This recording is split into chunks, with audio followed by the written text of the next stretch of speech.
We're going to talk about stem cell therapy. It's been around for decades, largely originally used for certain types of cancers where people would have a type of blood cancer. And we would give them drugs. We'd give them drugs to kill off the stem cells in their bone marrow. And then they get a stem cell transfer from somebody else to restore their ability to make certain blood cells. And in the past 20 years or so, we're thinking more about stem cells for regeneration, regenerative therapy.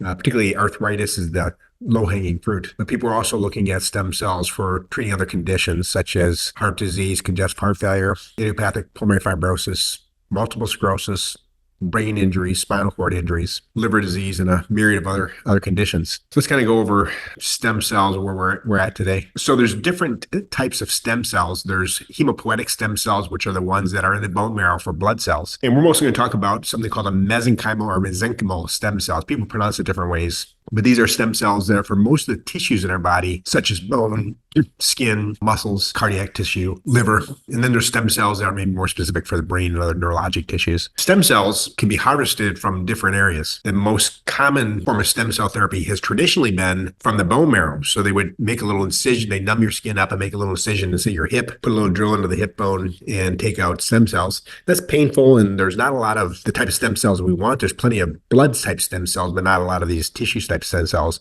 in the bone marrow. They're there, but there's not very rich. The most common source of stem cell we're using now is fat-derived stem cells. So in your fat tissue, which most of us have plenty, we've got a very rich supply of stem cells. In fact, there's probably 20 times more stem cells per milliliter of fat tissue than there is per milliliter bone marrow, about 500 times more. So it's a very rich supply on the type of stem cells that we want. The stem cells are harvested through a very simple liposuction procedure. So we're all familiar with that. It's easy to do. It can be done awake. And there's two ways this is approached. One is to use devices that break up the fat cells. There's different kits out there, Pure Graft and Lipogems, where you take the fat and the machine breaks up the fat cells, frees up the stem cells, and it's injected directly into the joint or into the tissue, can be injected into the face. So that's a common way this is done. There's individual clinics that have their own lab where they harvest the stem cells out of the fat cells. We had been doing that for years. We'd use an enzyme and an incubator, and we would add the enzyme in, incubate the fat, and then the stem cells will be broken loose, and we'd centrifuge it and take the stem cells. It was really a complicated process, took a long time. What we're doing now is much easier on us and on the patient, is that we go ahead and liposuction the fat. We ship it to a lab called American Stem Cell Banking in Florida. And they do that for us. They have a lab, it's sterile, and they take the stem cells out of the fat tissue, discard the fat tissue. Then they expand the stem cells, or as they grow them, and then they bank them. You can bank them for the rest of your life. So you can have your own source of stem cells on call for when you need them, where you just go ahead and call and then get your stem cells shipped to you. So that's what we're doing now, in addition to using these Lipogems kits and other kits. And then there's umbilical cord and placental-derived stem cells. These are quite different than embryonic stem cells. Embryonic stem cells are not legal in the United States. That's where you'd have an aborted fetus. And we take the stem cells from embryo. That's not done in the United States at all.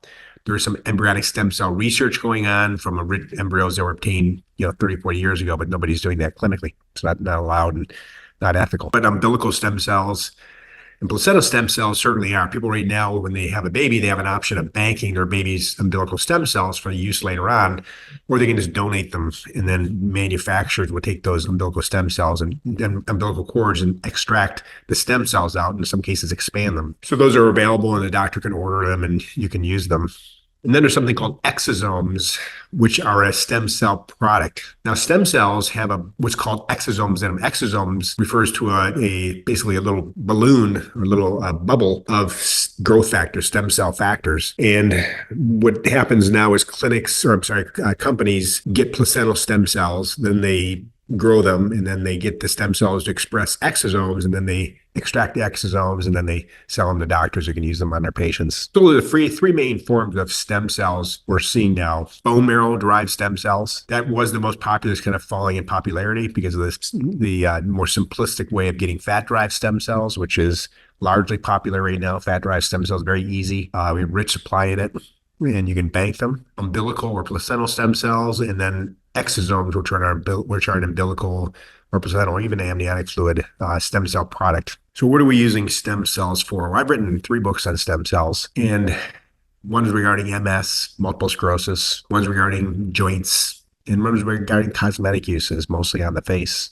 We're talking mostly about arthritis. And I really think about a longevity practice like ours. We have things that we help people look better on the outside with cosmetic services, but we also want to do something for our patients so they can look better on the inside, be healthier, have a more extended life. And studies have shown that if you have single joint arthritis, such as the knee, lower extremity arthritis, that has some impairment on mobility, and it's not reversed in some way, it shortens your lifespan by 1.8 years if you're normal weight and 3.5 years if you're obese. That's substantial. Imagine if you could take a pill that could extend your life by 1.8 to 3.5 years, we'd all be taking it. If we have somebody with arthritis that's severe, they do things like joint injections of steroids. Well, the steroids just accelerate the time at which the arthritis will become problematic to get a joint replacement. So that's not a good practice. You're really not supposed to do that very often. It's just for acute inflammation that doctors do it, but it actually accelerates the time in which you'll get a knee replacement. Then they inject hyaluronic acid. Works a little bit. Some people can benefit with that, but it doesn't really reverse the arthritis. Then we have stem cell therapy that is emerging as a very good alternative to joint replacement. I was in a group called the Cell Surgical Network with a few hundred physicians, and we had done a long-term IRB study, institutional review board study, mostly looking at the safety of stem cell use over many years, think about a decade. We started about 2014. And our studies and others found that most people who had stem cell therapy for their joints did not need knee replacements, did not need joint replacements. The stem cells were sufficient. Something that might need to be repeated, I guess like a joint replacement would fail over time. But this can put off a joint replacement. So how does stem cells work? Well, it's ongoing investigation in terms of figuring out just what's happening. The presumption to some degree had been that the stem cells would implant on the diseased tissue and regenerate. Well, that's probably not the case. There might be some component of that, but probably not the case, especially since we know we can take stem cells from another human being with a totally different DNA and get an effect on your DNA, on your tissues. So what appears to be happening is that the stem cells in your joint that are supposed to be repairing the arthritis are quiescent. They're called senescent cells. Senescent cells is a process where cells reproduce over and over again. And because of things such as inflammation, trauma, injury, they get signals to stop growing and just kind of lay there dormant. And they're alive, but they're dormant. They get a little fat and they get little what's called vacuoles in them, and they stop reproducing. They become unhealthy, and they even put out a liquid called SASP, senescent associated secondary phenotype, that tells other cells in the area to stop growing. We might be something like cancer or some diseased cells. We got to stop growing, and hopefully, sometime in the next few days, our body will go through and clean us up through a process called autophagy, auto on yourself, phagy, which is eating. Well, that occurs very well when you're 18 years old, 20 years old, 30 years old, 40 years old. It starts dropping off as we get older, and autophagy doesn't work as well when you're 70 as it does when you're 30. And then the joints start degenerating, or tissues start degenerating regardless of the tissue. We start accumulating these senescent cells. When that happens, the cells are not being replaced, and the joint space gets thinner and thinner and thinner to eventually we're bone-on-bone arthritis. But there's still some cartilage in the knee. It's just not in the area of the main wear points. And the cartilage that's left in the knee does have stem cells in it. They're just not active. They're inactive because they are senescent. Well, it appears that the stem cell injection reactivates your intrinsic stem cells to start working again, because you're getting messages to stop growing from other sick cells, and you're getting messages from this umbilical stem cell or fat-derived stem cells to start growing again. Let's get going. Let's fix stuff. And the cartilage does to some degree regenerate. Now, it regenerates to a point where people have reduction in pain, and we can see changes on an MRI or X-ray, but the joint does not go back to normal. If there's some bone damage, the bone does not remodel into a normal, healthy-looking bone. But the space in between the bones gets thicker, and the cartilage gets thicker. This has been seen on MRI and X-ray studies. So we are having growth of tissue, regrowth of tissue in an area that previously was not able to regrow. Now, what works better, umbilical or fat-derived stem cell? There are no studies comparing the two directly. There's some logic that a very old person may benefit from umbilical stem cells, but other studies have shown older people still have stem cells in their fat that are working just fine. Sometimes it's a matter of cost. Sometimes it's a matter of thinking about using your own stuff versus you getting cells from another human being. They do screen the cells for known pathogens, viruses and prions and bacteria. But there might be other stuff that's being transmitted because you are getting a blood bank type product. There have been studies showing that umbilical stem cells can have results lasting up to 7 years. Fat-derived stem cells, probably more like 5 years. So perhaps they last a little bit longer. There might not be a material difference. Again, there's no head-to-head comparison, so I really can't comment on that. In our experience, at Allure, we've been doing stem cell therapy since 2014. My brother had a spinal cord damage from a tumor, and I investigated stem cells. At that time, it was very new. He was my first patient. I did some cellular therapy on myself as well. I had a rotator cuff tear on my right arm. It was a subscapularis tendon. It was torn about 70%. I was scheduled for a surgery. This doesn't mean open surgery. So I had a big scar on my arm. There was short the biceps tendon. And at that time, stem cells weren't quite ripe, but platelet-rich plasma, which is another type of cellular therapy, was starting to catch on. Some famous athletes were getting it done. So I learned how to do it, bought the equipment to make PRP. I had a friend that's an orthopedic doctor that is familiar with ultrasounds of the joints, and he injected my shoulder with, injected my tendon, my ligament, the subscapularis ligament with PRP, and it healed back. Actually, 100% has been fine for all these years, 13 years. So it's been around a while. We don't have a drug form of stem cell therapy, still like a surgical procedure or a blood product from another human being, from a baby, umbilical cord or placenta. Our experience going back to 2014, we were in a registry. We'd follow patients along. We had one infection over the years, so there's always a concern of that, and fortunately healed without a problem, although there was intervention needed. But otherwise, in just a huge number of cases, and other doctors, it's a very safe procedure. We have a over 85% success rate, success meaning that the pain is meaningfully improved. There's probably different factors why some people might not get as much success as others, and we learn how to select out the right candidates. People with a significantly crooked knee, we call it genu varus or genu valgus, probably have lower risk of good long-term results because there's such a deformity that the injury is going to occur over and over again. But in general, this is a safe and effective procedure for most people. It's usually done as a one-time service, but you can repeat it to get, say, more better. We have a lot of people that get it done and they get 50 or 70% reduction in their symptoms. And they decide, I'm going to do it a second time 6 months later to see if I can get closer to 90% better.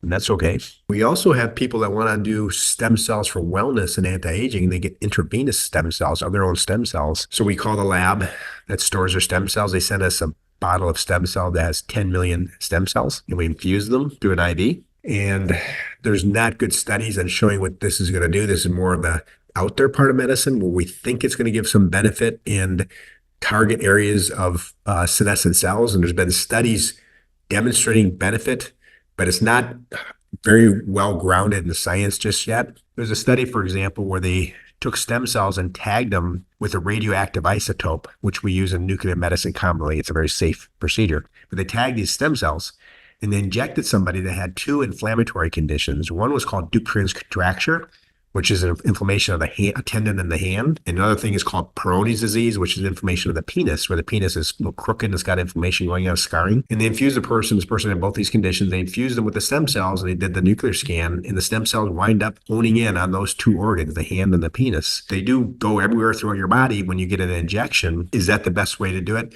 Well, we've been doing that for years with patients with neurodegenerative disease, strokes, cervical spine injuries, autoimmune diseases, and we get clinical results. We get definitive clinical results. I wrote the book on MS with stem cells. We found that people that have MS using their own fat-derived stem cells, they seem to go into a significant improvement or close to remission for about 9 months to maybe a year. So there's a immunomodulation effect of stem cells on autoimmune conditions. We've had people with strokes that were remote or years old, they've been in this condition for many years, get clinical improvement after stem cells. And we had people with spinal cord injuries, function again, such as going from totally immobile to being able to walk with assistance. So that is been identified with stem cell therapy given intravenous. At one time, we were giving a medication called mannitol prior to the stem cells to open up the blood-brain barrier. We don't do that anymore. It appears that the stem cells get through the blood-brain barrier without that benefit. And also one time we're doing intrathecal stem cells. We're injecting them into the spinal cord through a spinal tap, and that does not appear to be necessary anymore either. You can do it just intravenous. We've treated emphysema, advanced emphysema. We've had patients that would come in every 9 months or so, which is a really severe, debilitating condition, and they were able to survive, get off their oxygen, and live longer than they would have otherwise. with emphysema, you're still going to have a shorter lifespan, but you can get healthy years and live a little longer with health, being able to breathe. That's beneficial. Stem cells have been used to treat congestive heart failure and heart attacks. They've been used to treat a variety of conditions. And where we're at right now is that the stem cells are in a medical and legal gray zone.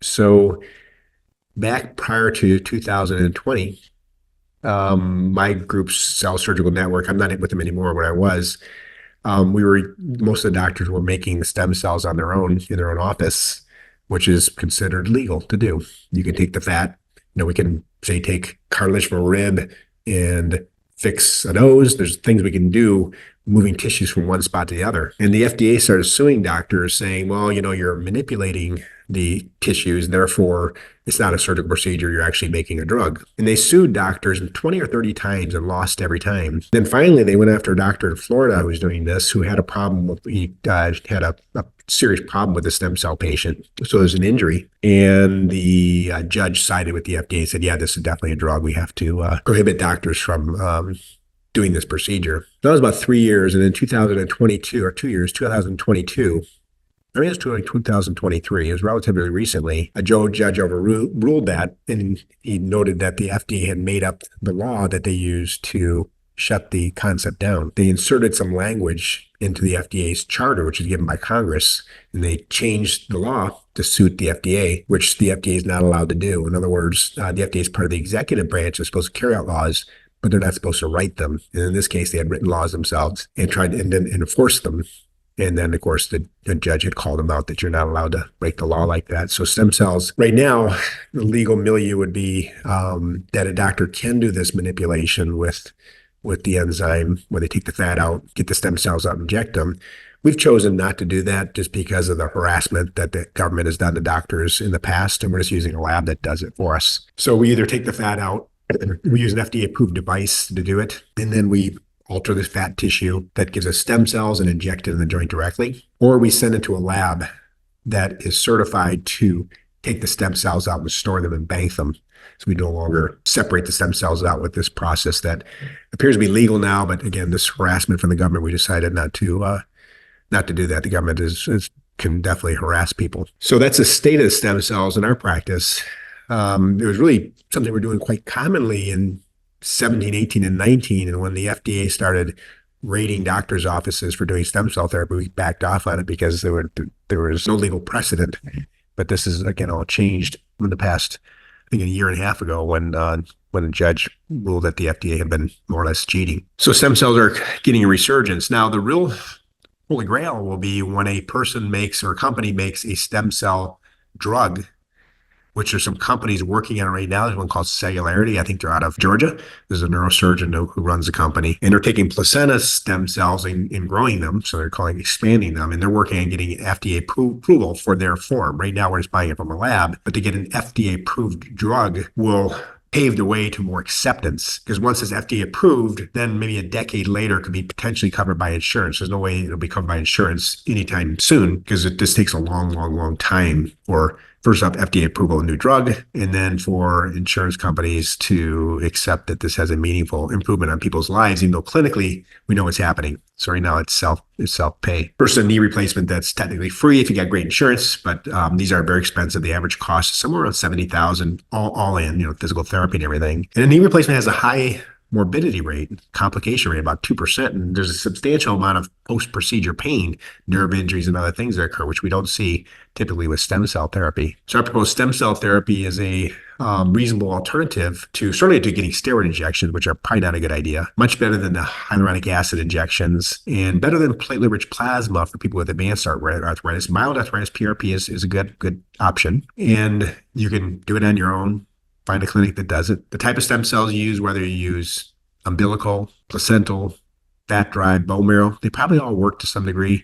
I favor fat and umbilical because they're richer sources of stem cells, pretty easy to get, not painful to get, not as painful anyways. It's liposuction hurts less than a bone marrow aspiration. So the stem cell therapy for arthritis, I'd say that, if this is something that you can afford and you want to live a longer, healthier life, you have arthritis, We know that the immobility is sort of the decreased mobility associated with arthritis, the less exercise and stuff, leads to a shorter lifespan, 1.8 years for people with normal weight and 3.5 years of people that are obese in a clinical study. Then we want to get those years by reversing the arthritis, and maybe that a knee replacement is not the cards for you. So with that risk, then a stem cell is something you can undertake. The cost is all over the place. People are going to other countries to get stem cells because, again, of the harassment the FDA was doing on American doctors, and it was costing upwards of $25,000. I think you can get it way, way less than that, maybe 5 times less than that in the United States right now. Again, the government is not hassling doctors anymore because they were kind of smacked by the judicial department for breaking the law. So your doctors are re-entering this space again. We'll see this become more of a mainstay treatment for arthritis in the future. Thank you.